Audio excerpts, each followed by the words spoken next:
Oke, kita mulai. Selamat pagi dan assalamualaikum warahmatullahi wabarakatuh. Waalaikumsalam warahmatullahi Waalaikumsalam wabarakatuh. warahmatullahi wabarakatuh. Jadi, kuliah kita mengenai pendidikan orang dewasa dan manajemen pelatihan. Sebelumnya saya tanya dulu ini, apa sih yang Anda bayangkan mengenai pendidikan orang dewasa? Kira-kira siapa? Safina?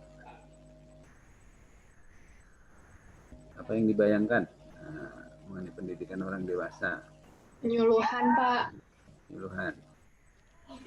Nah, nanti apa bedanya dengan mata kuliah penyuluhan dan komunikasi inovasi?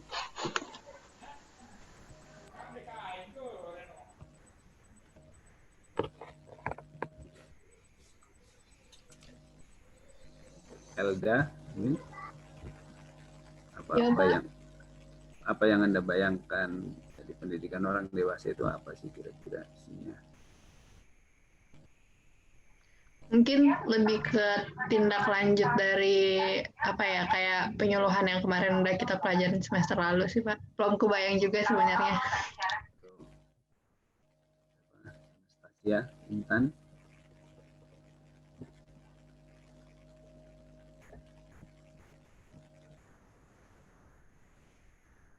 Nggak kedengaran, Anastasia, Intan.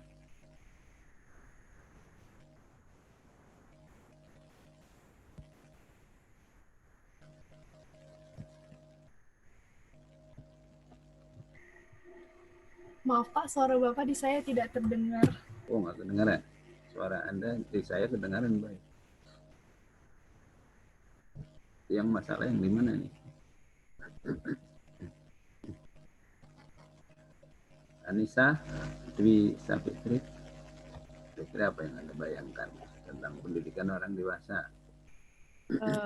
Kalau menurut saya Pak, kan kita udah belajar tentang waktu pas di penyuluhan itu ada ciri-ciri orang dewasa ya. Jadi mungkin kalau di bayangan saya di pendidikan orang dewasa ini kita benar-benar ngedalamin gimana sih cara kita ngajarin orang-orang dewasa ini gitu. Karena kan caranya pasti beda dengan kita ngajarin anak-anak gitu. Karena orang dewasa punya pemikiran yang berbeda dan juga gak bisa dipaksa dan juga mereka itu cenderung punya caranya masing-masing. Jadi mungkin di sini kita bakalan belajar untuk gimana sih ngadepin orang-orang dewasa itu gitu, Pak, dengan pola pikir mereka yang pastinya udah beda-beda. Gitu sih Pak kalau menurut saya. Makasih. Baik, jadi sebagian sudah punya bayangan kira-kira apa itu pendidikan orang dewasa dan manajemen pelatihan. Mata kuliah ini pakai dan. Kenapa harus pakai dan? Ini dulu sejarahnya memang asal muasalnya ada dua mata kuliah. Dua mata kuliah yang kemudian digabungkan.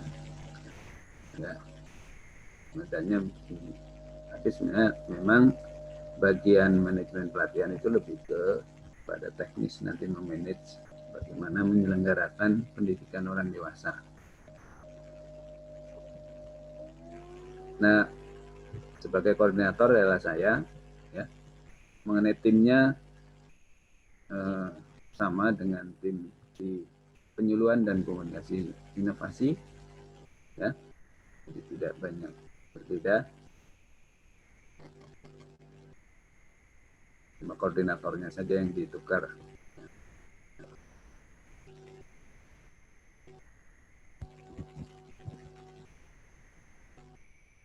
Nah, kuliah kita Selasa pukul 10, 11.40 ya, dengan tim mengajar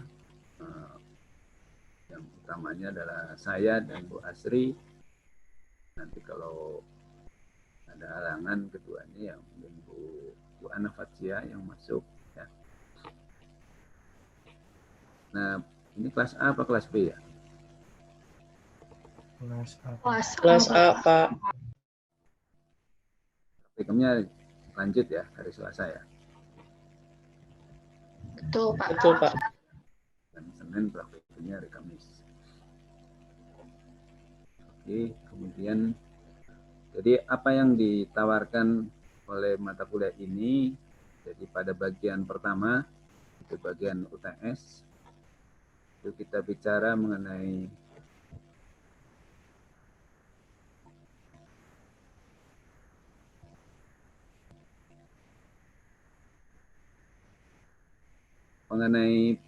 pengertian, konsep, terminologi, dan sejarah perkembangan dan tujuan pendidikan orang dewasa.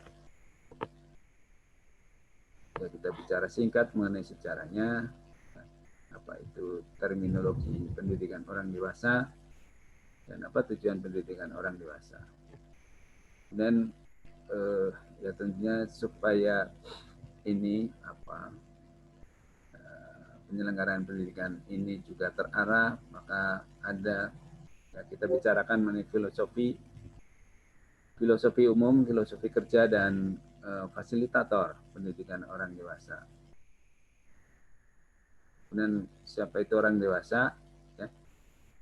Dan soal apa namanya, ini ada yang kurang. Jadi apa itu orang dewasa, kemudian tugas-tugas perkembangan, ya, tugas-tugas perkembangan orang dewasa,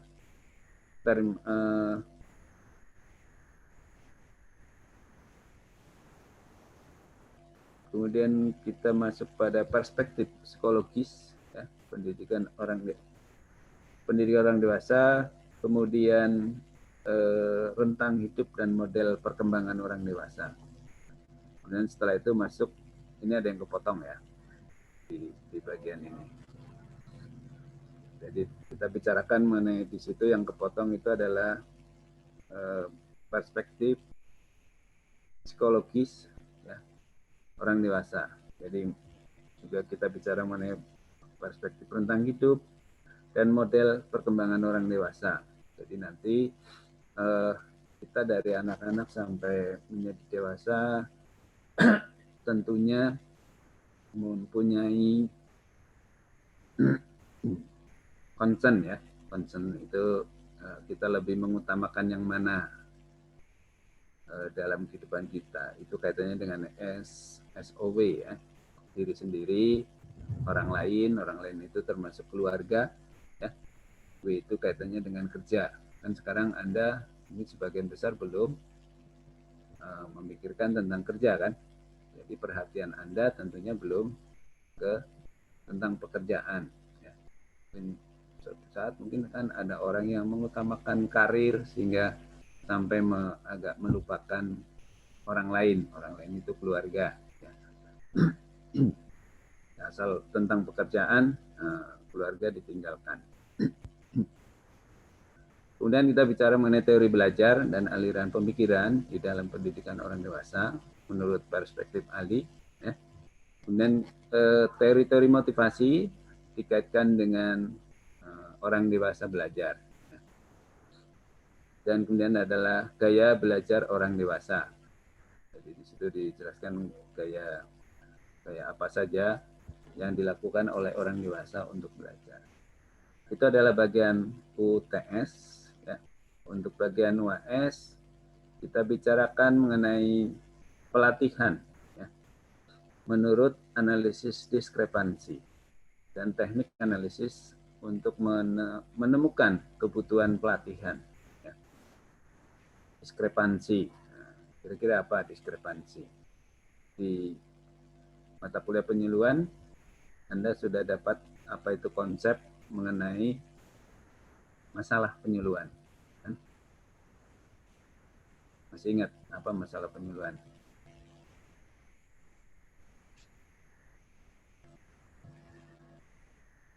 Anissa, ingat masalah penyuluhan itu apa?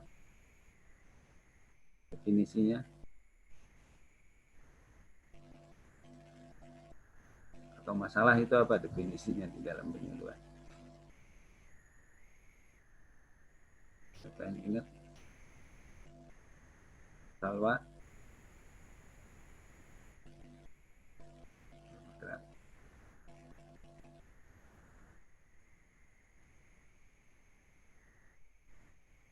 kita. Masalah itu apa di dalam penyuluhan?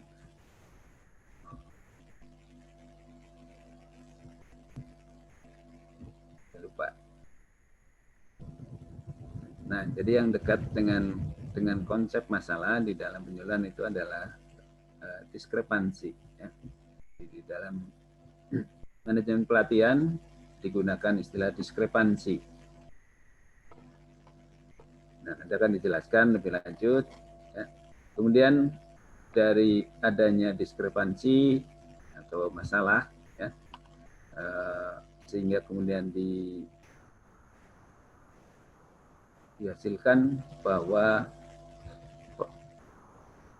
orang-orang itu perlu mengikuti pelatihan, ya. Maka kemudian dirumuskan tujuan pelatihan, ya, berbasis kompetensi. Di sini menyusun tujuan behavioral yang berbasis kompetensi. Nah, setelah itu adalah menyeleksi isi pelajaran. Jadi sama dengan kita di dalam menyusun mata kuliah di dalam satu program studi, ya, kita kan perlu menentukan mana yang mata kuliah utama, yang esensial, yang tidak boleh tidak harus ada, ya, supaya mahasiswa di dalam program studi itu ya harus menguasai kompetensi seperti apa yang minimal. Nah, itu di dalam menyeleksi isi pelajaran, mana yang esensial, mana yang menjadi tambahan, ya. Kita kan ada mayor, ada minor, mungkin ada apa yang antar departemen namanya, interdep, ya, ada interdep. Oke, kemudian mungkin ada SC misalnya, ya. Kalau zaman saya kuliah dulu ada mata kuliah wajib, MKK, CK, gitu ya, namanya macam-macam, MKK, MKK, CK. Kemudian ada mata kuliah pilihan, ya. Itu dalam kaitannya dengan menyeleksi. Kemudian dalam manajemen pelatihan juga kita adalah pengembangan sumber daya dan lingkungan. Ya. Sumber daya apa saja yang diperlukan, kemudian lingkungan yang seperti apa yang diharapkan akan bisa menghasilkan pelatihan yang efektif. Kemudian adalah pengembangan rencana sesi pengajaran dan kontrak belajar. Jadi kalau di kita, ya setelah mata kuliah itu ditentukan nama mata kuliah misalnya, ya, isinya apa saja, maka kemudian dirancang, ya, rencana sesi pengajaran selama 14 kali pertemuan dalam satu semester misalnya, diurutan apa saja yang harus dikerjakan, isinya apa saja, ya. Jadi itu ada di sini. Dan juga mengenai kontrak belajar. Jadi tadi kontrak belajar sama dengan kita. Jadi tentunya di dalam manajemen pelatihan tentu ada kontrak belajar yang mencakup apa-apa sih yang akan dicapai bersama antara pelatih dengan yang dilatih, atau antara mentor dengan mentee, ya, istilahnya. Nah, itu ada kontrak belajar yang perlu disepakati sehingga akan menghasilkan tadi atau akan mencapai, ya, tujuan pelatihan yang sudah dirumuskan di bagian sebelumnya di sini, ya. Nah, tadi di sini ya, supaya tujuan pelatihan itu tercapai, maka perlu ada kontrak belajar yang perlu disepakati, ya, dan harus dilakukan oleh masing-masing pihak yang terlibat di dalam kegiatan manajemen pelatihan, termasuk juga penyelenggara kalau di dalam pihak administrasi, ya, pelatih maupun orang yang dilatih. Kemudian adalah berikutnya adalah menyusun desain evaluasi. Jadi bagaimana mengevaluasi hasil-hasil pelatihan, ya, apa saja yang perlu dinyatakan atau perlu diukur, ya, di dalam mengevaluasi pelatihan tadi. Ya. Kalau pelatihan itu lebih ke keterampilan, maka desain evaluasinya seperti apa. Ya. Dan kemudian adalah pengembangan kurikulum. Jadi dijelaskan mengenai macam-macam kurikulum, ya. Nah, nanti terkait dengan pendidikan orang dewasa itu mana yang ya tentunya tergantung dari lembaga, ya, penyelenggara pendidikan orang dewasa yang menyelenggarakan. Nah, kompetensi dasar yang diharapkan dari kuliah ini adalah mahasiswa mampu menjelaskan konsep-konsep dan teori pendidikan orang dewasa dan manajemen pelatihan, ya, untuk melakukan pemetaan sosial. Jadi ilmu melakukan pemetaan sosial tentunya didapatkan dari mata kuliah yang lain, ya, misalnya apa? Ya, dibantu dari mata kuliah lain di sosiologi terutama, ya. Jadi sebenarnya mata kuliah ini asal usulnya adalah diberikan di semester 6, ya. Jadi mata kuliah lain yang mendukung mata kuliah ini itu sudah didapatkan oleh mahasiswa. Kemudian dimajukan ke semester 5 dan sekarang ke semester 4, ya. Sehingga ya, mungkin mata kuliah lain secara paralel sedang diterima oleh mahasiswa. Kemudian yang kedua, mampu menjelaskan teori dan prinsip-prinsip pendidikan orang dewasa dan manajemen pelatihan, ya, untuk melakukan identifikasi masalah, ya, dan merancang program aksi pemberdayaan. Jadi yang tadi menemukan apakah ada diskrepansi, misalnya, ya, ada diskrepansi atau tidak, dan dari diskrepansi tadi atau kesenjangan, ya, antara kinerja patokan dari organisasi tempat dia bekerja dengan kinerja yang dicapai oleh pekerja tadi, ya. Jika ada kesenjangan dan kesenjangan itu dikarenakan masalah yang terkait dengan perilaku, ya, PKS, kembali lagi di penyuluhan dan komunikasi inovasi, PKS, apa itu?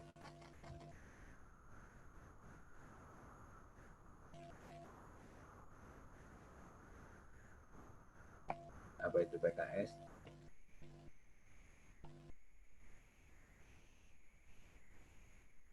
Pengetahuan, keterampilan, dan sikap.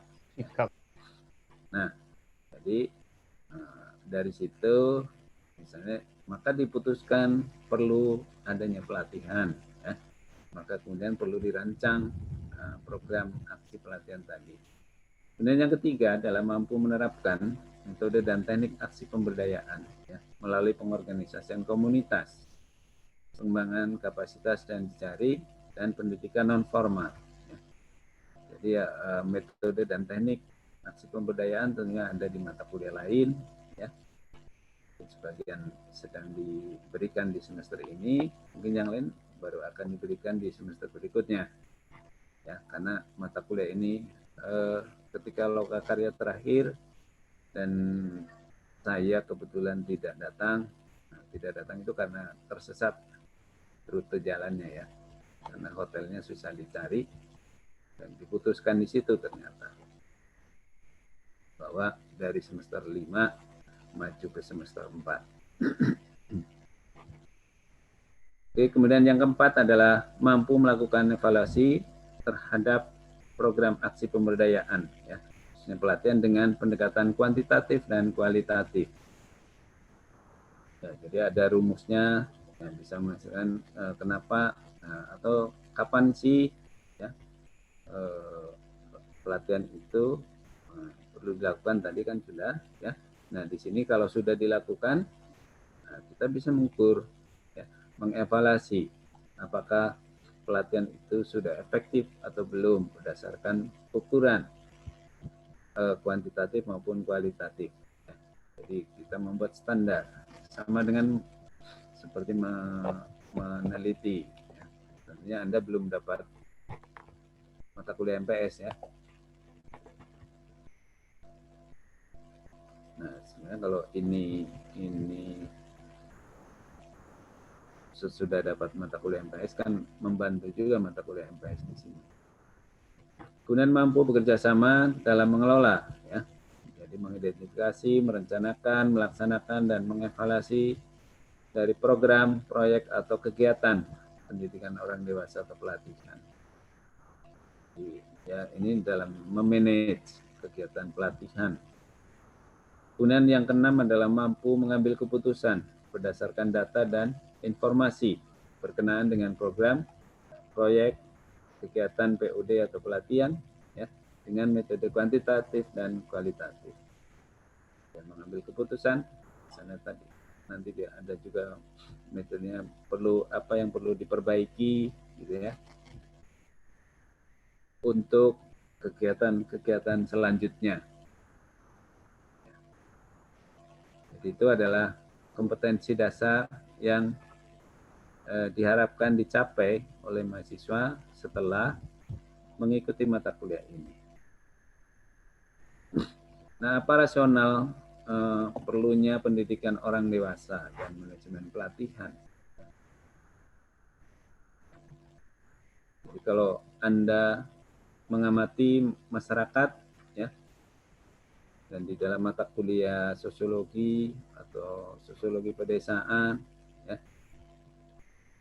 paling tidak di sosum kan sudah dapat ya. Sosped sudah dapat? Tidak. Ya. Jadi maksudnya Anda mengerti. Jadi masyarakat kan sebagai sistem sosial, ya, yang senantiasa mengalami perubahan. Ya.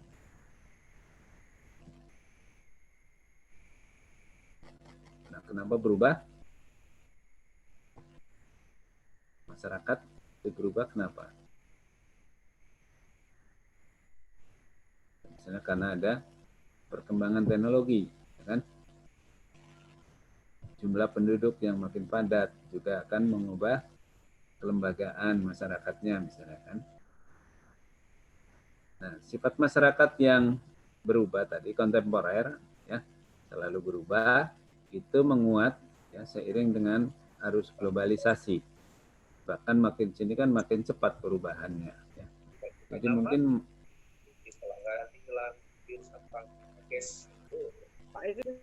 siapa suaranya masuk? Makin cepat, ya. Jadi mungkin ada masyarakat-masyarakat daerah tertentu yang mungkin malah harus istilahnya mengalami lompat budaya, ya. Terlalu lompatan budaya, mengalami lompatan budaya. Kalau yang perubahan budayanya berjalan, ya, terus itu nggak terlalu kaget. Tapi kalau mengalami lompatan budaya kan terlalu kaget. Misalnya apa? Ya, masyarakat yang masih berburu meramu, ya, atau baru awal-awal mengenal cocok tanam, yang masih tergolong kalau di Kementerian Sosial itu masih tergolong masyarakat apa namanya?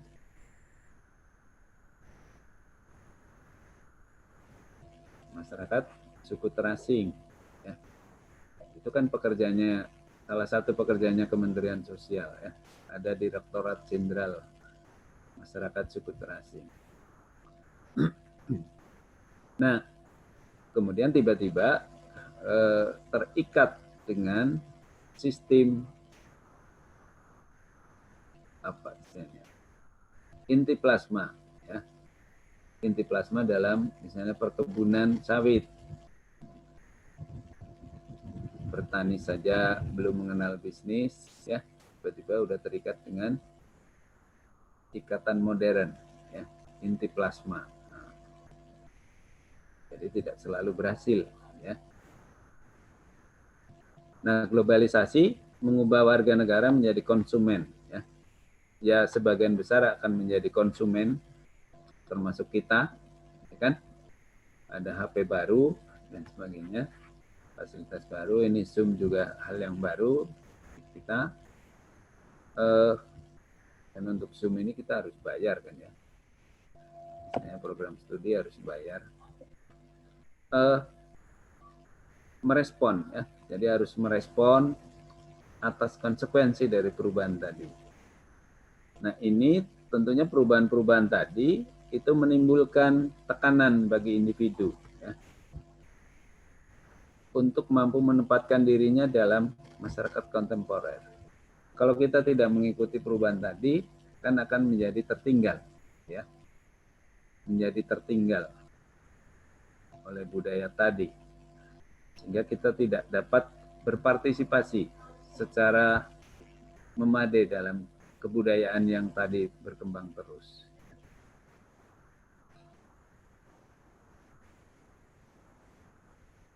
Ya, misalnya terutama generasi seperti saya kan Anda masuk generasi apa kalau di dalam komunikasi? Sudah Z apa? Sudah Z, Pak. Sudah masuk Z ya. Jadi Anda kalau dibilang suruh ngotak-ngatik HP udah gampang kan? Di komputer Anda cepat suruh. Ya, datanya ekspor ke sini, kemudian dirubah format ini, gitu kan? Berarti Anda akan cepat menangkap pesan itu.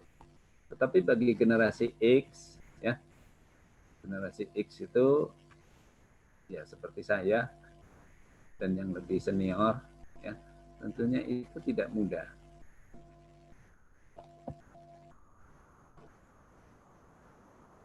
Ya, misalnya awal-awal menggunakan Zoom, ya gimana caranya menggunakan Zoom, gitu kan? Nah, mungkin Anda akan lebih cepat, tapi kita agak lambat juga sebagiannya, tentunya tidak semuanya ya. Dan ada yang tetap menolak, ya. Sehingga ya kemudian tidak bisa menempatkan dirinya dalam masyarakat yang kontemporer.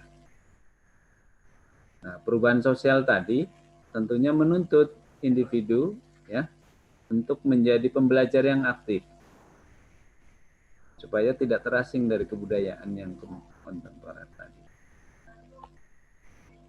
Ya kalau tidak belajar terus, ya akan ketinggalan. Ya, saya harus belajar menggunakan Zoom, menggunakan Meet Google, ya, menggunakan apalagi nanti teknologi terlalu cepat berubah, ya, sehingga ya kita mungkin sebagian bagi generasi X itu sudah seperti kalau orang Jawa kepuntal-puntal gitu ya. Tertinggal-tinggal terus ya, untuk mengejar. Nah, jadi perubahan sosial tadi menuntut individu mengalami proses belajar di sepanjang hayat. Ya. Kalau orang Islam kan belajar dari lahir sampai meninggal, akhir hayat juga kan. Jadi disuruh belajar. Ya.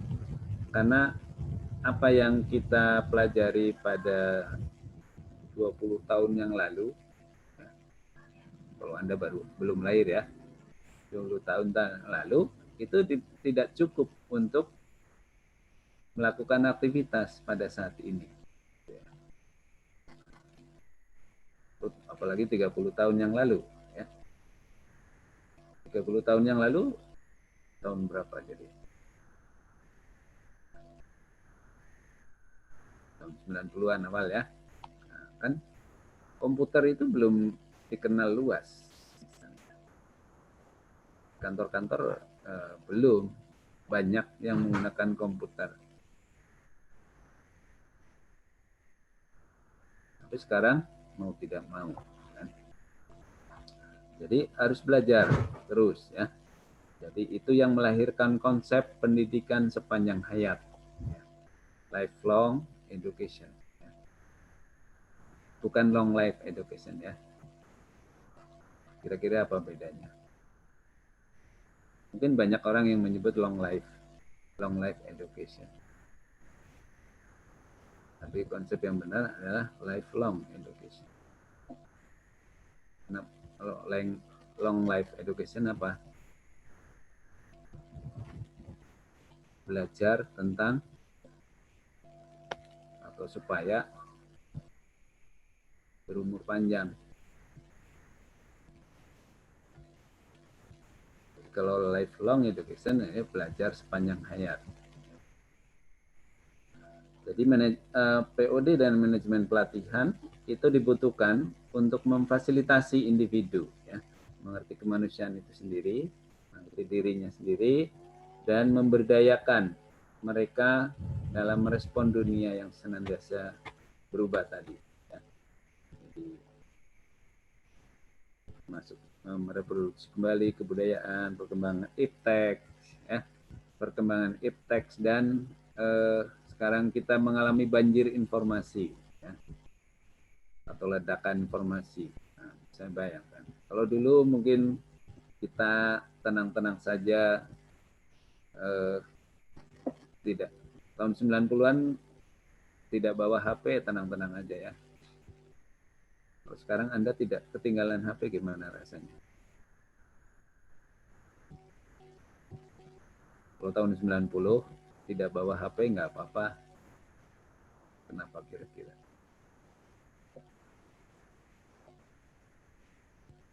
Memang belum ada HP ya.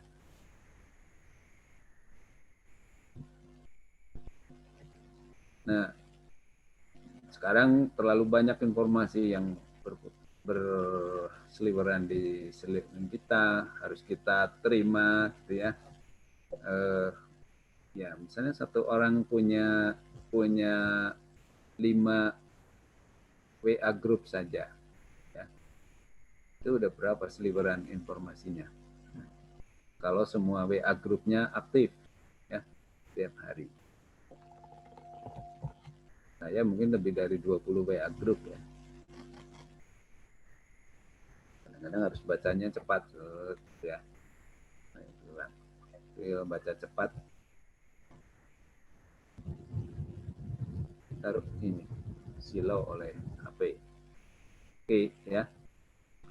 Nah, jadi mata kuliah POD dan manajemen pelatihan itu sebagai mata kuliah yang memperkuat dan mengembangkan kompetensi mahasiswa mencapai tujuan pendidikan, ya, kompetensi mayor KPM, yaitu mampu merancang dan menerapkan metode komunikasi dan pengembangan masyarakat, ya, untuk mendorong pemberdayaan masyarakat baik secara sosial, ekonomi maupun politik.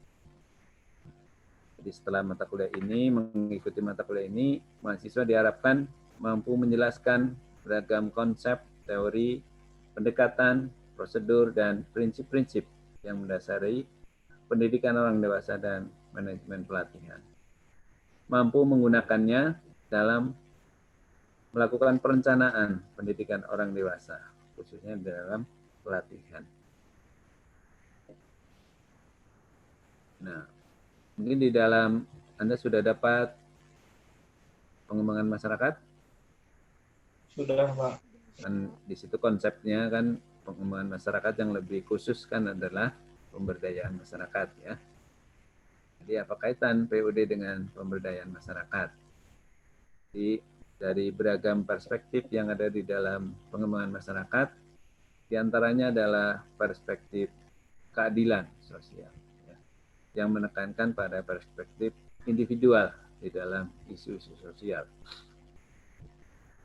Jadi meskipun di dalam pengembangan masyarakat, ya, pemberdayaan masyarakat, tujuannya yang utama adalah pendekatannya, yang utama adalah kelompok dan kelembagaan.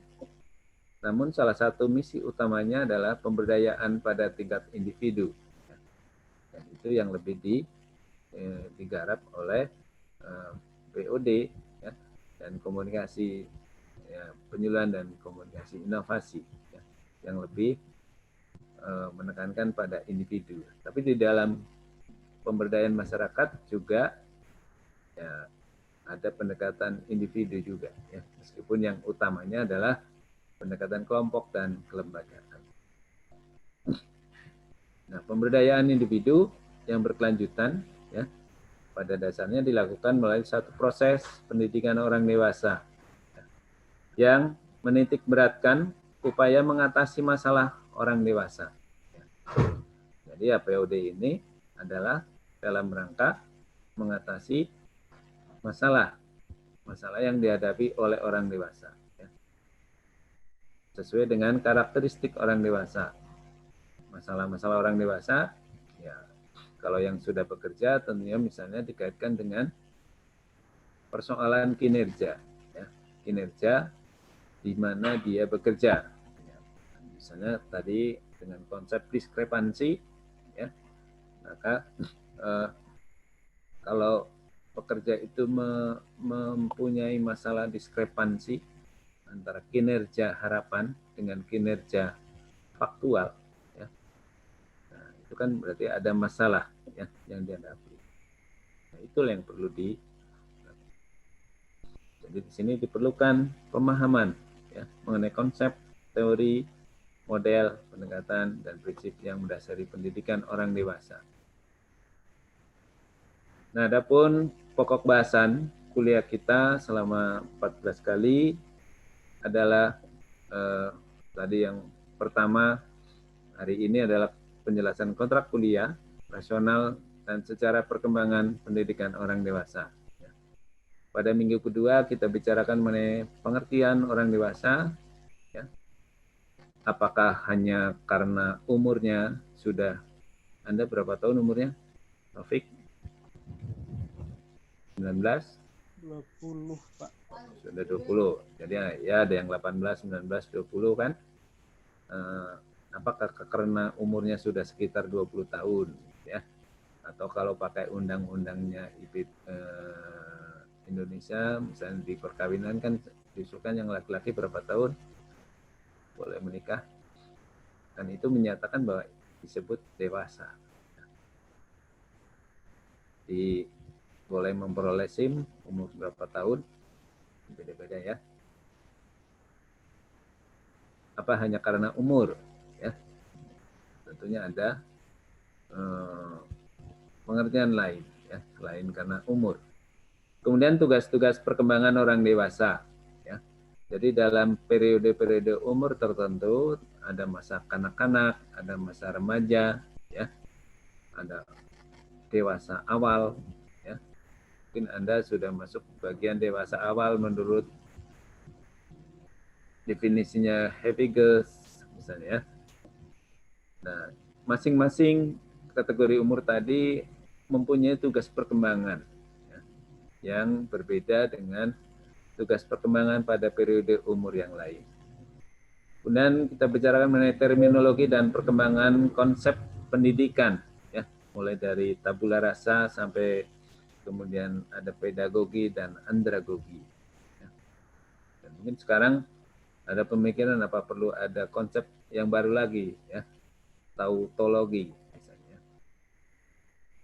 Dan pada minggu ketiga kita bicarakan mengenai falsafah umum, falsafah kerja dan pendidikan, dan falsafah pendidikan dikaitkan dengan pendidikan orang dewasa.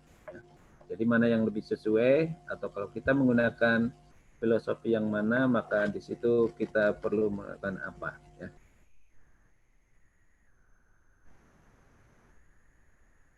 Kemudian yang keempat adalah kita bicarakan mengenai perspektif psikologis, ya, orang dewasa, kemudian perspektif rentang hidup dan model perkembangan orang dewasa. Tadi kaitannya dengan SOW, ya. Jadi nanti perhatian kita pada masing-masing rentang usia tadi, maka lebih kepada mana? Tadi S, apa O, apa W, ya. W itu kerja, work, ya.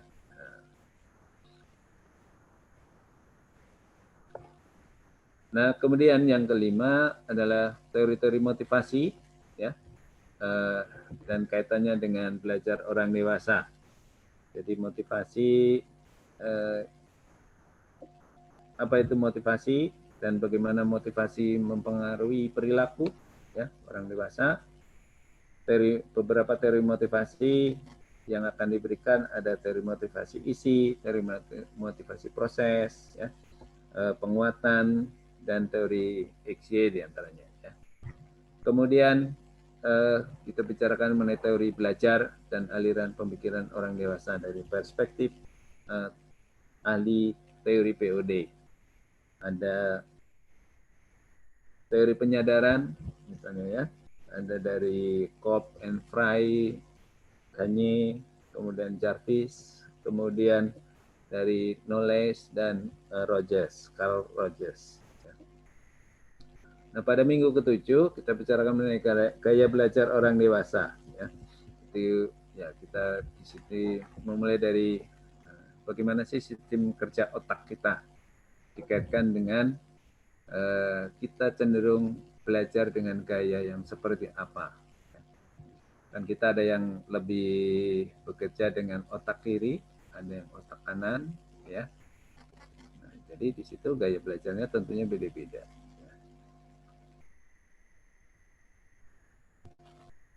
Jadi ada teori multi kecerdasan, teori quantum learning, accelerated learning, ya, dan gaya belajar yang dikemukakan oleh Losir dan Polos. Nah, kemudian UTS kita gunakan sesuai dengan jadwal, ya, yang ditetapkan oleh IPB. Kemudian minggu ke-8 kita masuk pada apa itu pelatihan, ya, dalam POD dengan menggunakan pendekatan analisis diskrepansi.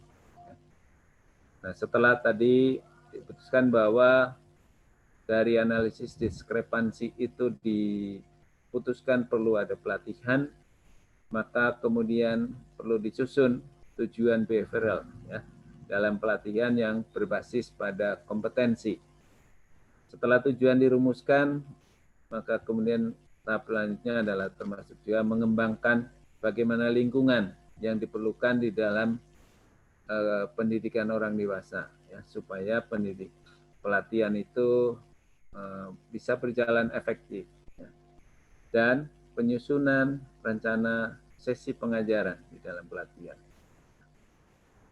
Minggu ke-11 kita bicara mengenai aktivitas belajar mengajar, ya, dan kontrak belajar. Kemudian minggu 12 kita bicarakan mengenai mentoring, ya. Jadi beberapa pendekatan formal untuk proses belajar orang dewasa dan karakteristik belajar orang dewasa.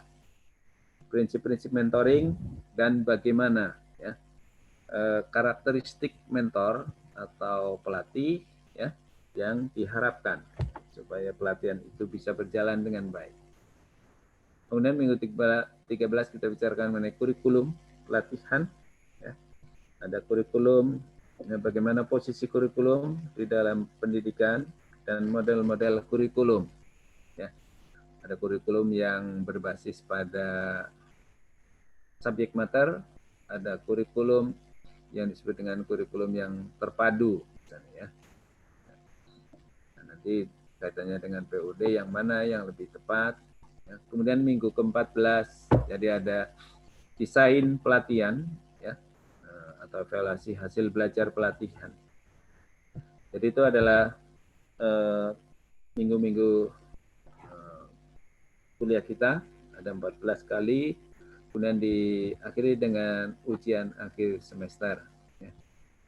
Nah, ini adalah beberapa acuan, ya. Mungkin yang penting misalnya adalah terkait dengan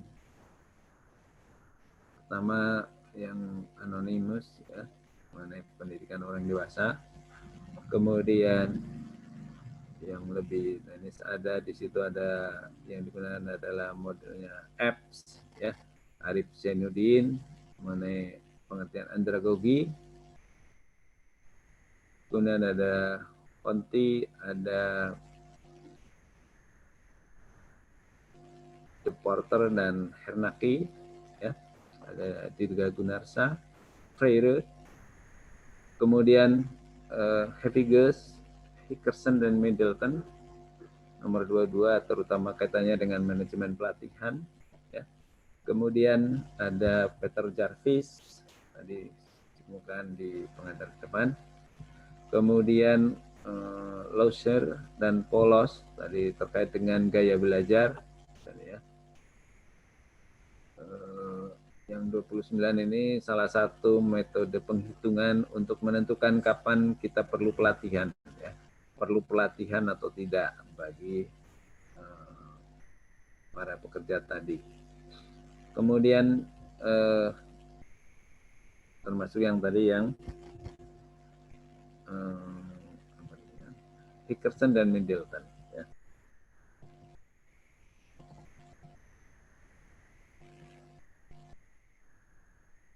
Kemudian yang penting di sini ada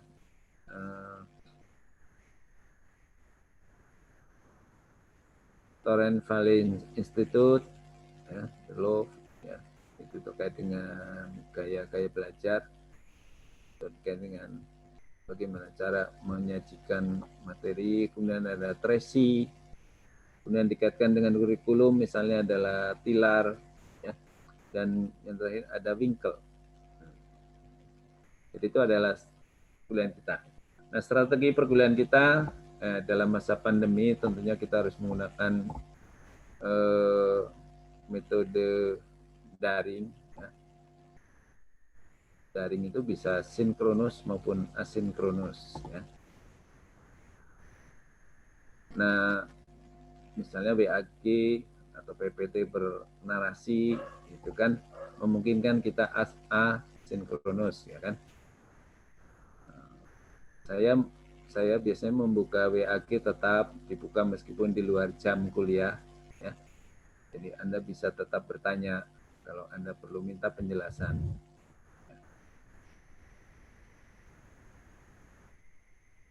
Kemudian ya tadi yang sinkronus harus menggunakan Zoom atau Google Meet, ya.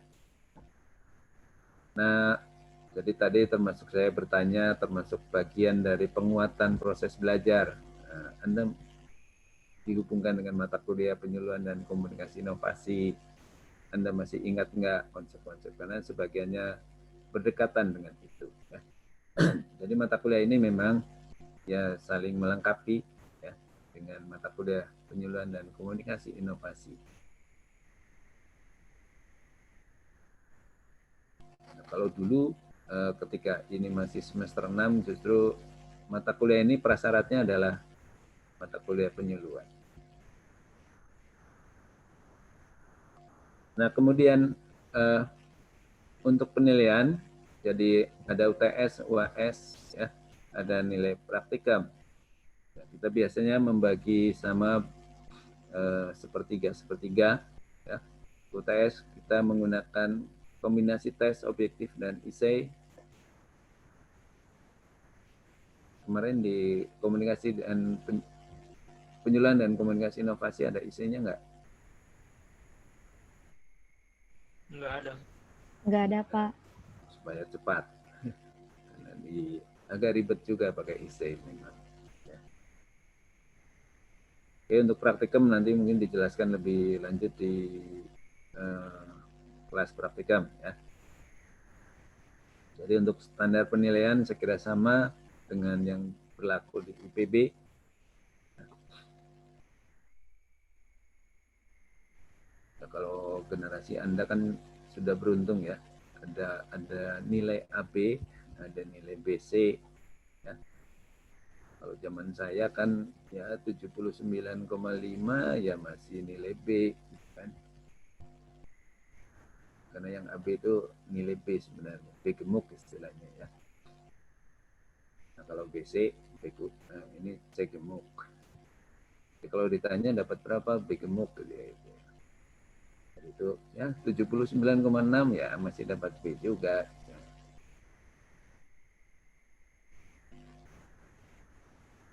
Kalau sekarang kan Anda beruntung. Nah, kalau zaman saya dulu kan berarti nilainya 3,0, Anda dapat 3,5, ya.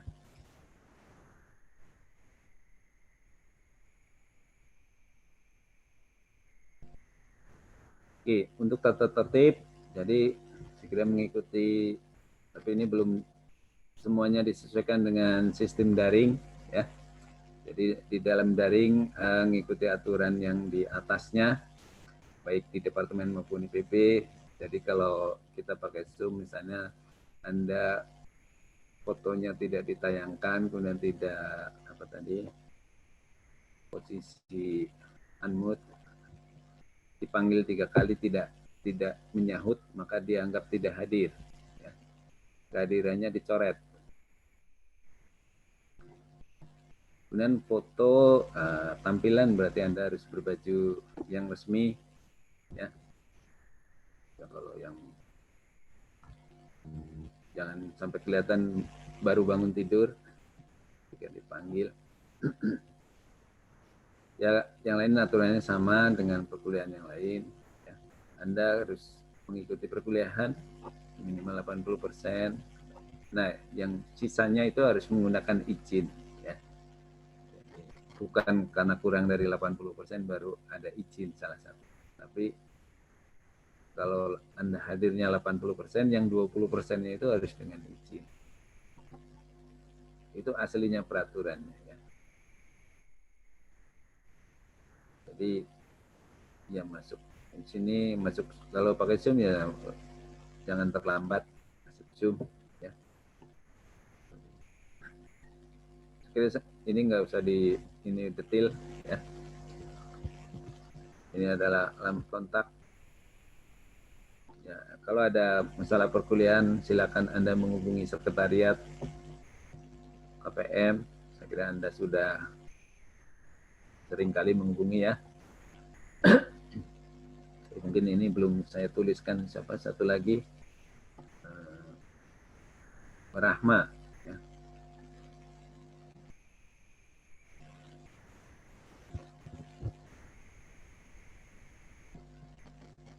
Ada sekretariat satu lagi, bukan Pak Rahma yang belum saya tuliskan. Saya kira itu mengenai kontrak perkuliahan kita. Ya. Nah, sekarang kita masuk pada sejarah ringkas, ya, pendidikan orang dewasa. Ya. Jadi, ya awalnya tidak menjadi disiplin ilmu yang terpisah dari perkuliahan lain atau belum mendapat perhatian secara khusus, ya.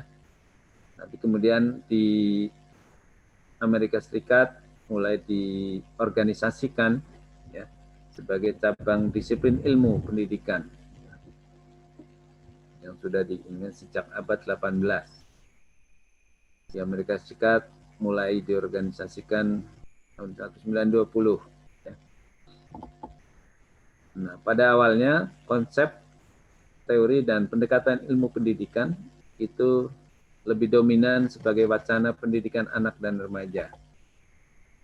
Ya, kita dianggap sama, semua orang yang namanya sekolah ya dianggap serba tidak tahu, ya. Dan kemudian berkembang bahwa ya seiring dengan umur, pengalaman, ya, maka ya sebenarnya masing-masing orang itu membawa pengetahuan. Ya, kalau mahasiswa misalnya S2 akan ada bedanya bagi mereka yang sudah bekerja dengan yang belum bekerja. Ya. Karena kalau udah di S2 kan di KPM ya, KMP atau SPD itu kan banyak menggali pengalaman, ya, pengalaman dari mahasiswa untuk supaya bisa dikaitkan dengan bagaimana teori itu dikaitkan dengan pengalaman-pengalaman mereka. Ya. Sehingga ada bedanya mahasiswa yang apa istilahnya fresh graduate dari S1 baru lulus masuk S2 di KPM, ya, KMP maupun SPD, ya, dibandingkan dengan mahasiswa yang sudah bekerja, ya. Nah, POD muncul sejalan dengan perkembangan masyarakat dari masyarakat yang sederhana ke masyarakat yang kompleks, ya. Nah, di situ, dan ada pemahaman bahwa ya sebenarnya ada kesaling tergantungan antara individu dan masyarakat. Ya. Jadi masyarakat itu bukan, atau individu itu bukan seorang pewaris kebudayaan yang pasif, tapi dia juga menjadi orang yang aktif yang mengubah kebudayaan, kebudayaan dalam arti luas. Ya. Termasuk kan menghasilkan teknologi, pengetahuan baru, dan ya. Di dalam sosiologi umum, saya kira di dalam topik mengenai perubahan sosial kan sudah dibahas ya. Jadi, ya misalnya masyarakat mungkin awalnya mengeksploitasi sumber daya alam, ya, maka kemudian terjadi kerusakan sumber daya alam, maka kemudian punya pengetahuan bagaimana mengembalikan ya sumber daya alam itu supaya menjadi baik kembali, ya, supaya normal kembali. Ya mungkin kalau sekarang banjir di mana-mana, ya, Kalimantan banjir, yang menurut sepupu saya yang di Banjarmasin ya ini belum pernah terjadi selama ini, misalnya, ya. Jadi itu kira-kira kenapa? Nah, kita bisa telusuri ternyata ya manusia mungkin terlalu serakah, gitu ya, terlalu banyak menebangi hutan. Kalau di Pulau Jawa hutannya sedikit kan wajar ya. Penduduknya berapa Pulau Jawa?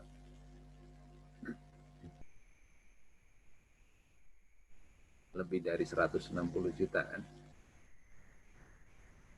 Ya, Pulau Jawa penduduknya lebih dari 160 juta.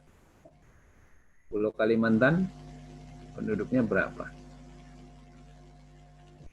Tidak sampai 30 juta. 20 juta juga belum sampai ya.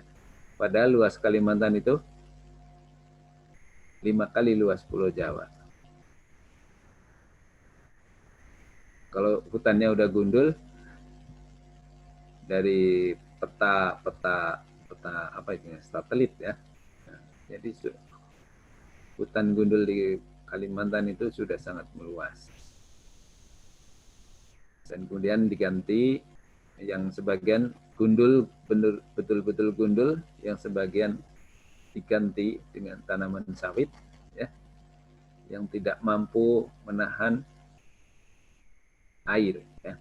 Nah, sehingga langsung mengalir ke daerah apa hilir. Nah, apa tuh? Nah, jadi ya ternyata bahwa ada saling tergantungan antara individu dan masyarakat. Ya. Menghasilkan pemahaman baru, teknologi baru dan sebagainya, menyesuaikan, mempengaruhi ya. Individu mempengaruhi masyarakat dan masyarakat juga mempengaruhi perilaku individu. Nah, di masyarakat tadi merupakan satu kompleks sistem sosial yang senantiasa mengalami perubahan. Ya. Jadi perubahan di dalam masyarakat tadi menuntut adanya pendidikan orang dewasa ya, bagi masyarakat ya, sepanjang hayat. Karena perubahan itu terus terjadi dan makin cepat ya, sehingga kita harus terus belajar supaya bisa menyesuaikan dengan dinamika perubahan tadi. Nah, dalam kaitannya dengan perkembangan pendidikan orang dewasa, ya, maka menurut UNESCO ada 3 periode penting. Yang pertama adalah periode 1946 sampai 1958. Ya. Nah, pada periode ini berfokus pada gagasan untuk merekonstruksi ya, struktur pendidikan setelah Perang Dunia Kedua. Nah, Perang Dunia, kemudian perang di negara-negara tertentu, kemudian bisa paling nggak kan membuat akses masyarakat terhadap pendidikan itu menjadi terbatas ya. Bahkan mungkin penyelenggaraan pendidikannya terputus karena perang ya. Sehingga mungkin orang sekolah baru sampai kelas 3 SD, atau zaman dulu namanya SR ya. Jadi dulu ada SR, ada SD. SR itu sekolah rakyat, ada di desa-desa sampai kelas 3. Nah, untuk lulus sampai kelas 6, masuk SD. Mungkin di satu kecamatan hanya ada satu. Ya. Kalau yang desanya jauh dari pusat kecamatan, mungkin untuk sekolah ya nanti dulu lah, karena dianggap belum penting misalnya ya.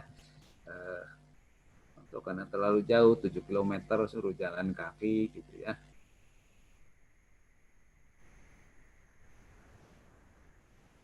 Nah, pada periode ini jadi ditujukan untuk memantapkan dan melengkapi program pendidikan karena banyak hilang tadi atau terganggu akibat perang ya. Jadi pendidikan dipandang sebagai satu kewajiban ya, namun suasananya bebas dan untuk pendidikan yang bersifat general. Jadi masyarakat perlu mendapat kesempatan pendidikan yang lebih luas ya, lebih umum.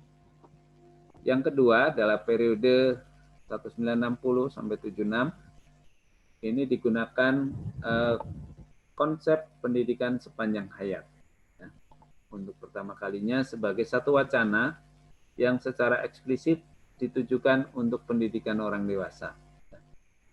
Jadi ya pendidikan tidak dianggap tidak cukup hanya sampai S3 ya. SD, SMP, SMA. Nah, tapi ini perlu ada pendidikan lanjut. Ada kursus segala macam ya. Bagi orang yang tidak sempat ke perguruan tinggi, ya ada juga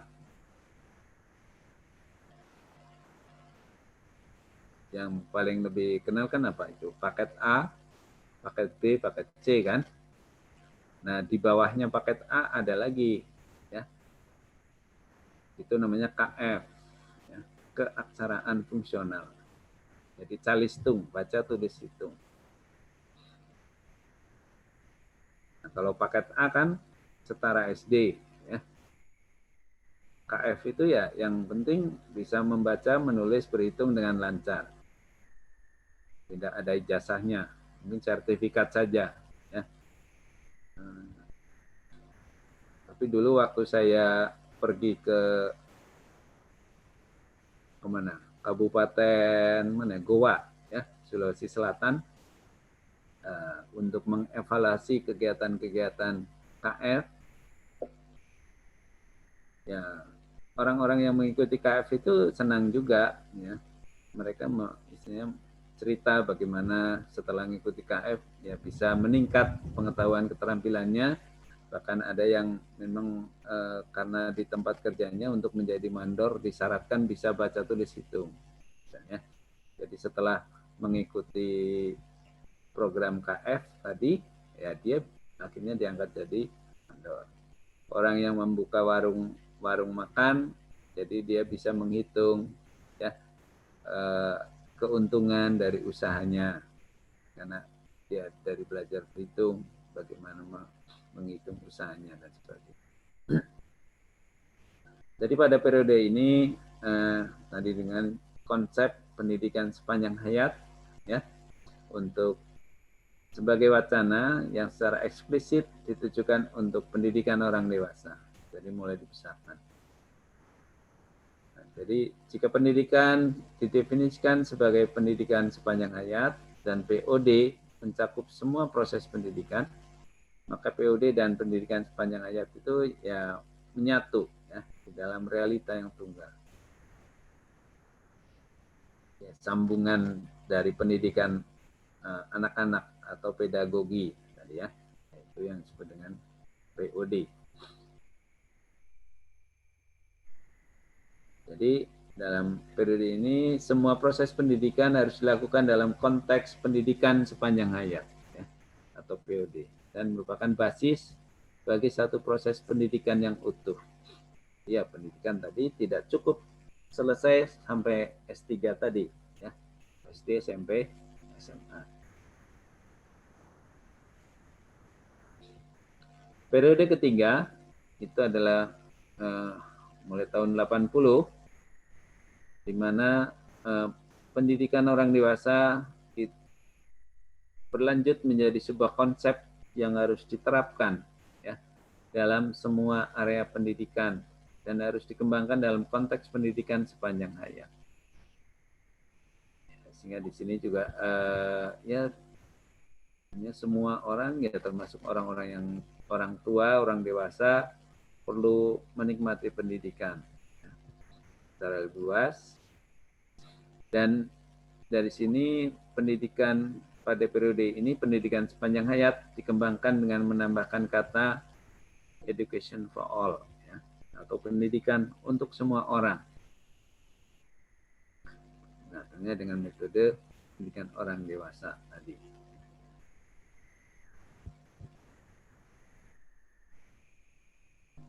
Nah, di bagian awal tadi sudah dijelaskan mengenai hubungan POD dengan perubahan sosial, ya. Jadi di sini POD punya fungsi membantu, ya, orang dewasa agar dapat berhubungan dengan kebudayaan kontemporer, sehingga dia bisa menggunakan waktu luang lebih kreatif dan memperkaya kehidupannya.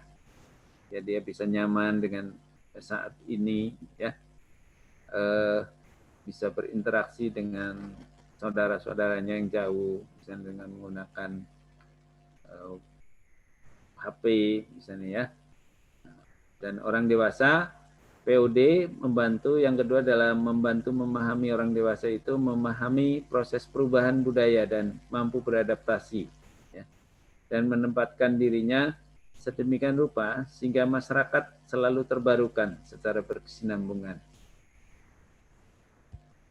Ya, dengan individu-individu yang mengalami perkembangan tadi, karena dia selalu belajar, ya, maka kan secara kolektif itu akan menghasilkan masyarakat yang terbarukan, ya. Masyarakat yang secara kolektif makin maju, ya, makin berkembang, baik secara sosial, ekonomi maupun politik. Nah, perubahan sosial yang cepat, ya. Nah, sekarang dengan perubahan sosial yang cepat, baik karena lingkungan, pertumbuhan penduduk, perkembangan teknologi, informasi, ya, maka POD itu perlu untuk memberi kondisi, ya, agar setiap individu aktif belajar untuk merespon perubahan sosial, sehingga mereka tidak akan terasing dari kebudayaannya sendiri.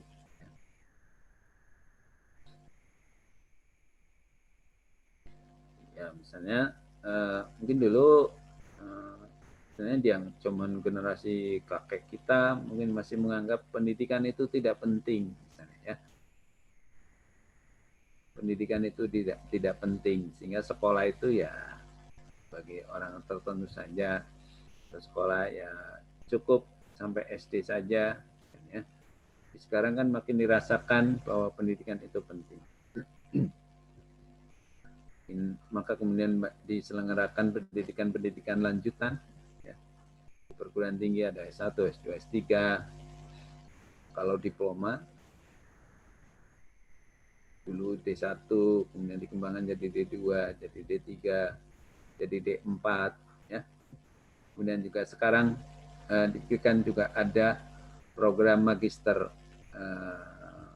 vokasional,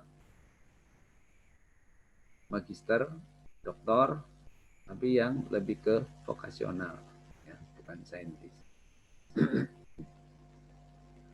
Jadi POD itu esensial, ya, yaitu memfasilitasi manusia untuk mengerti kemanusiaan itu sendiri, sehingga dia bisa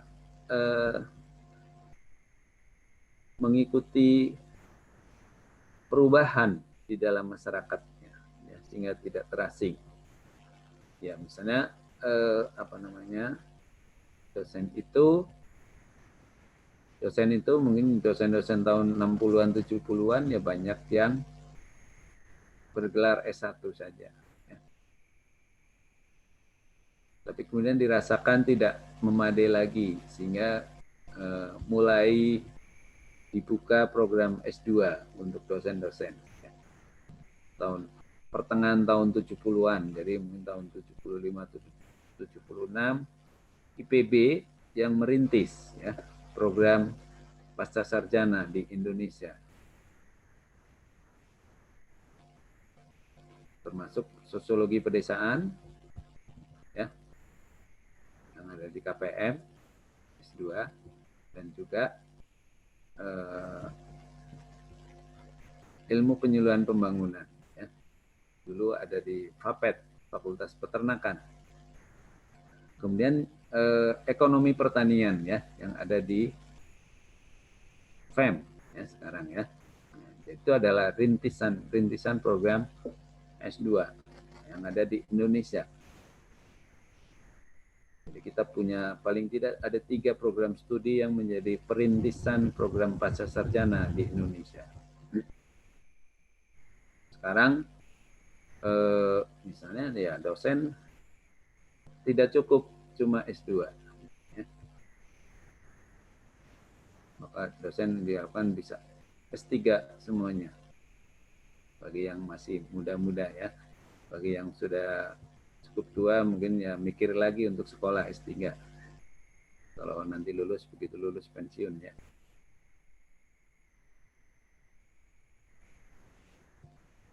Baik, saya kira itu sebagai pengantar ya kontrak perkuliahan kita dan sedikit tentang sejarah dari pendidikan orang dewasa.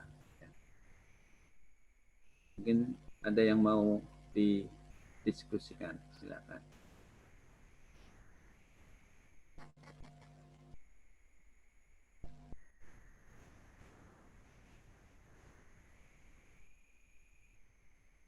Pak, mau bertanya, Pak. Ya. Terkait ini, Pak, apakah nanti tugas akhir untuk POD dan manajemen pelatihan ini seperti apa ya, Pak? Jadi soalnya tidak di apakah ada atau seperti apa, Pak? Terima kasih, Pak. Nanti mungkin lebih detailnya di jam praktikum ya. Supaya lebih ini. Baik, Pak. Terima kasih. Ya ada praktikum per minggu ya. Saya detailnya tidak terlalu hafal. Ya kalau atau ini dimungkinkan kan misalnya melakukan kunjungan secara individu maupun kelompok ke lembaga-lembaga penyelenggaraan POD.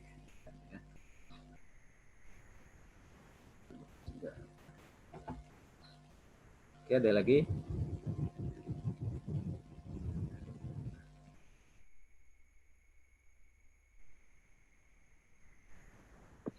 Bapak izin bertanya. Oh. Ini Pak, saya masih bingung. Sebenarnya dewasa itu apa ya Pak? Dewasa itu apakah hanya secara umur apa yang lain? Karena mungkin saya pernah baca di buku apa gitu, apa namanya, mungkin semua orang itu tua, tapi tidak semua orang bisa dewasa. Nah, kenapa tidak pendidikan orang tua? Kenapa harus pendidikan orang dewasa? Gitu, Pak. Terima kasih, Pak. Ada ungkapan menjadi tua itu pasti. Ya.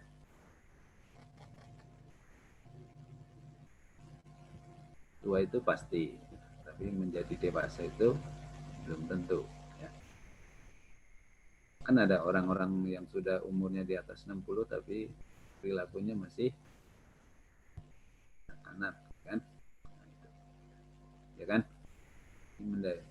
Nah dewasa, jadi di awal sudah saya singgung sedikit ya. Ini nanti materinya ada di minggu kedua. Nah, jadi dewasa itu ya salah satu kriterianya adalah umur. Ya. Tapi tidak hanya umur, tapi ada dewasa secara sosial, politik, hukum, ya. Makanya tadi saya singgung ada soal batas umur waktu menikah ya, menurut undang-undang perkawinan kita. Batas umur waktu boleh mendapatkan SIM ya.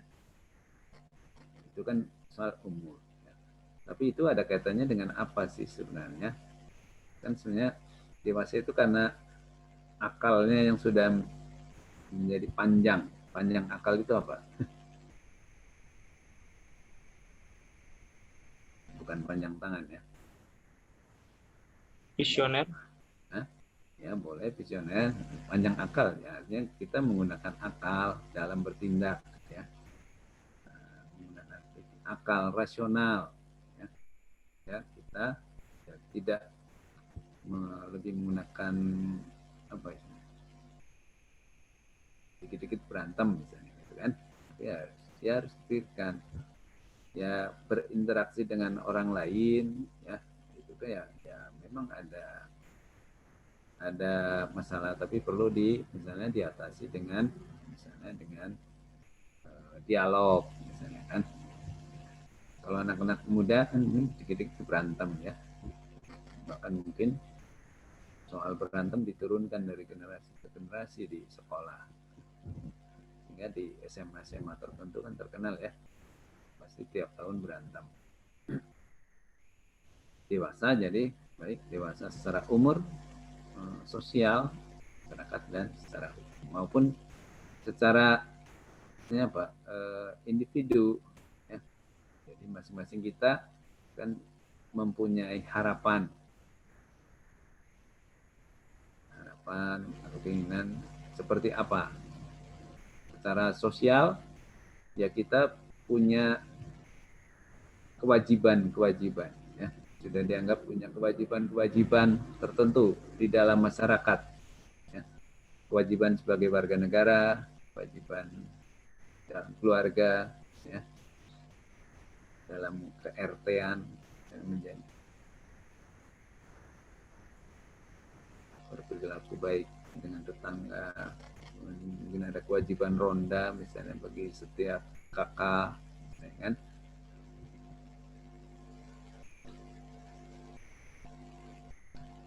Ya kalau orang Jawa, siapa yang orang Jawa?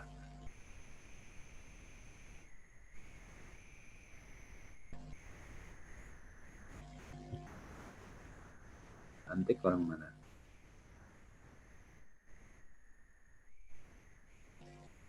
Saya Pak. Hah? Orang mana? Asli Jawa tapi tinggal di Bandung. Lahir di Bandung. Dari lahir. Iya.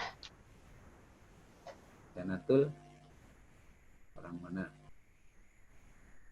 Saya dari Papua, Pak. Jawa. Iya. Nah, kalau ini masih asli Jawa. Tadi udah kontaminasi ya. Nah, orang Jawa dewasa itu apa sih? Gede, tua, rosok. Nah, orang Pati ngomongnya. Kalau orang Banyumas gede, tua, rosa.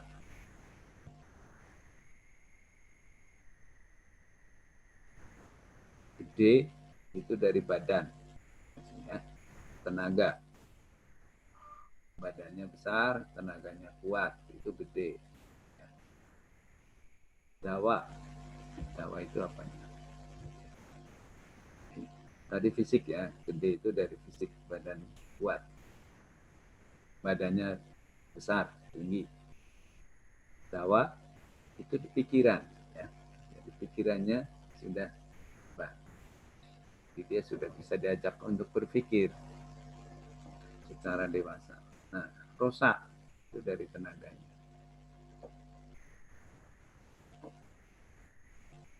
Nah, yang utamanya tadi yang tengah tadi, dawa itu ya, panjang akal maksudnya ya.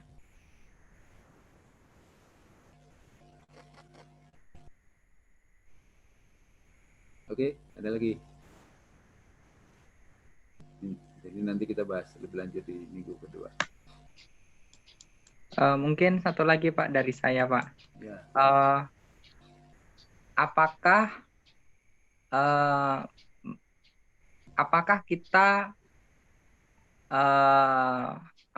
apakah setiap proses pendidikan itu selalu membawa manusia itu semakin dewasa Pak?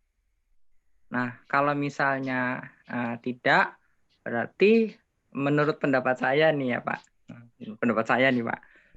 berarti harus ada seperti apa ya, pendidikan menjadi dewasa. Ya. Untuk bisa mendapatkan pendidikan orang dewasa. Itu gimana Pak? Ya, kan Ya, pendidikan kan ada yang lebih menonjolkan soal pengetahuan kan ya, lebih ke knowledge, ya kan? Yang dipentingkan knowledge ya.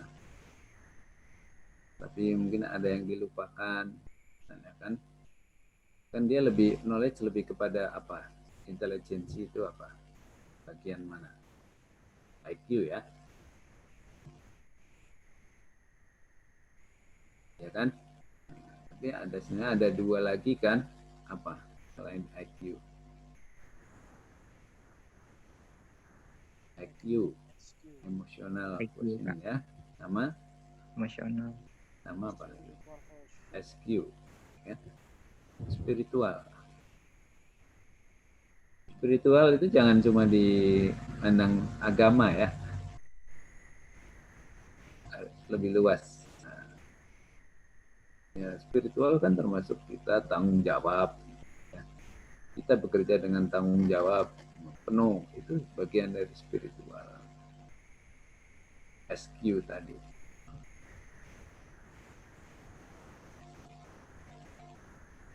Ya, orang yang korupsi kan SQ-nya berarti rendah itu.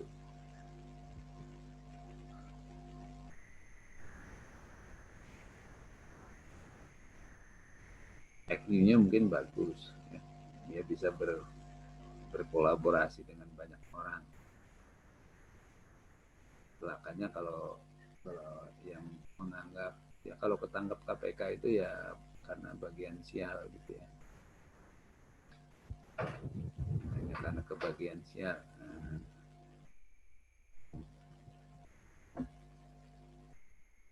Ya, jadi ya tadi bagian dari ya diskusi-diskusi ya, membuka pikiran, saling menghargai, belajar saling menghargai pendapat orang ya, tidak asal menyalahkan, itu bagian dari kita belajar menjadi dewasa.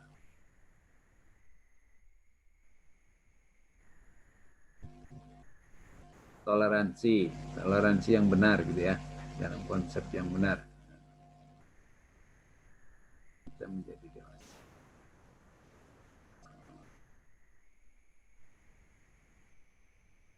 Kita juga harus memperhatikan dalam berinteraksi dengan orang lain, kita tidak hanya memperhatikan tentang diri kita, tapi bagaimana kita dengan orang lain ya. Dan tentunya orang lain juga punya harapan, punya standar ya, yang perlu diambil. Misalkan kalau orang bilang merokok di dalam angkot itu hak asasi manusia, tidak boleh dilarang, kira-kira gimana? Dan orang lain juga punya hak asasi manusia untuk tidak menikmati asap rokok.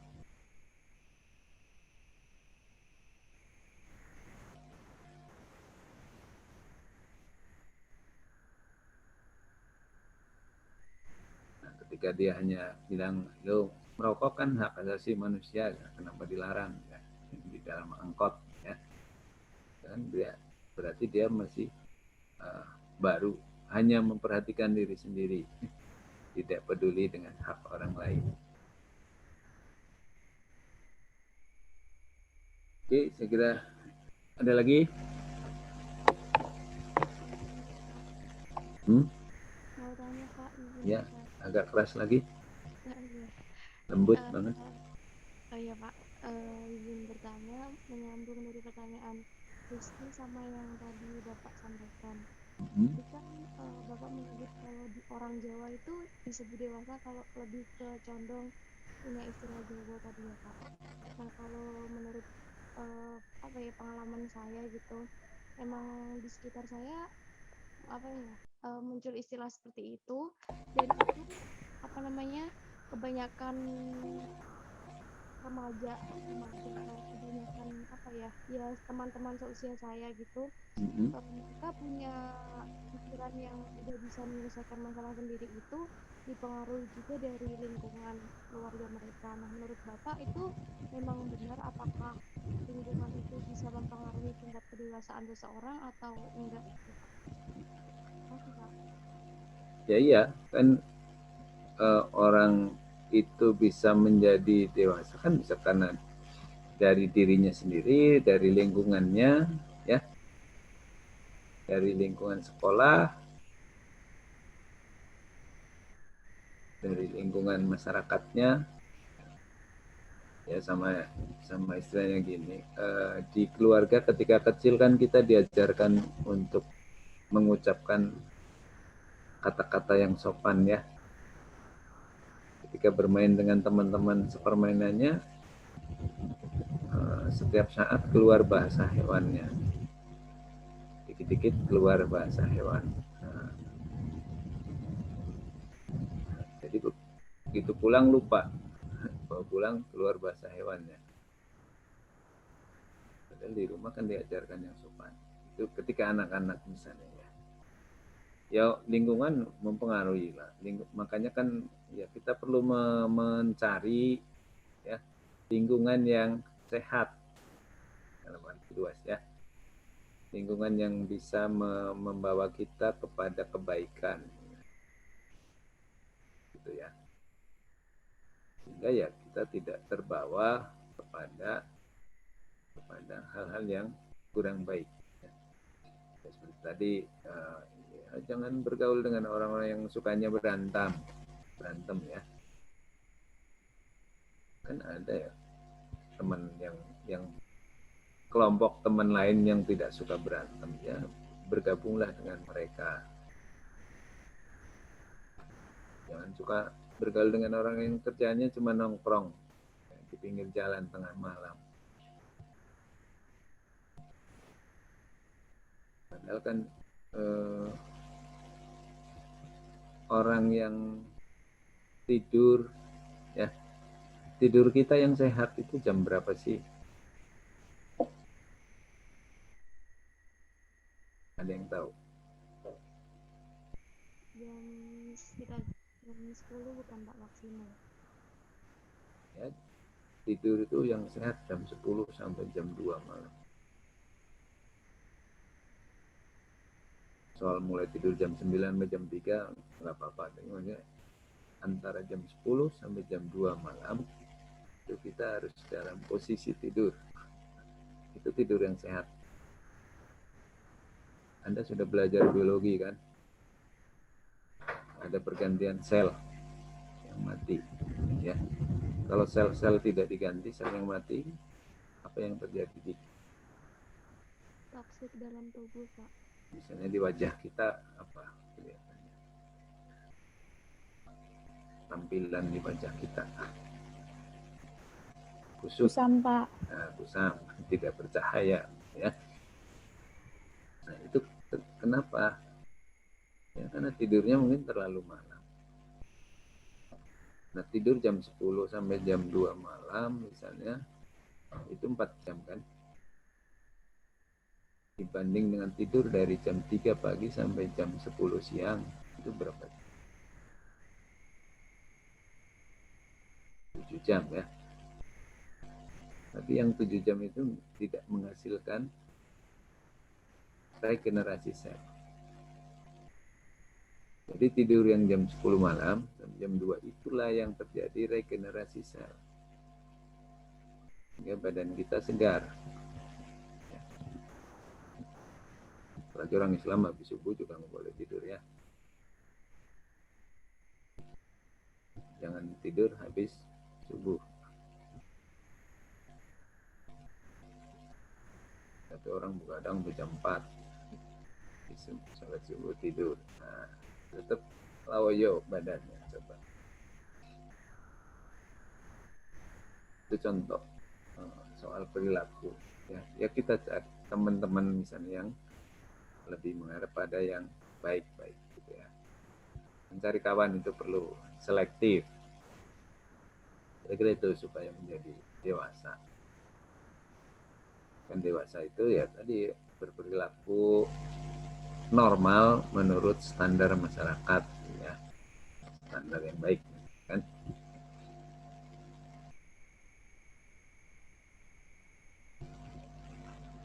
Oke, ada lagi?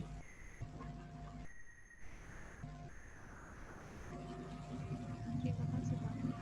Ya.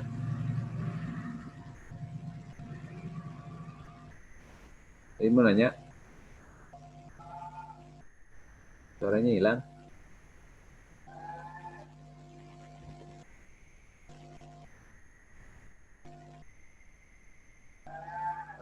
Begini, kan di mata kuliah ini sudah dibuatkan PPT bernarasi ya.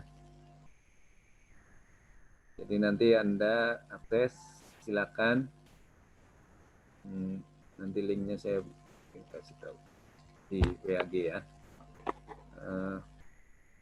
Mungkin mulai minggu depan, jadi Anda buka dulu PPT bernarasinya. Ya. Jadi selama maksimum 40 menit pertama, baru kemudian kita melakukan diskusi, ya, tanya jawab saja. Jika PPT bernarasinya sudah siap, ya. Tapi kami setiap dosen memang sudah bertugas untuk menyiapkan PPT bernarasi supaya bisa diakses. Nah, yang topik pertama, ya silakan Anda mengaksesnya nanti ya. Oke, waktunya saya kira sudah habis. Atau masih ada yang mau bertanya? Cukup mungkin, Pak. Cukup. Bagi yang belum mengisi presensi, segera mengisi. Pak, berarti untuk besok, untuk minggu depan kita hadirnya jam 10.40 ya di Zoom? Di atau Zoom, ya. Tapi ya kita lewat WAG dulu. Ya. Oh, iya, jam mulai jam 10. Baik, Pak. WAG akses ke PPT bernarasi. Ya.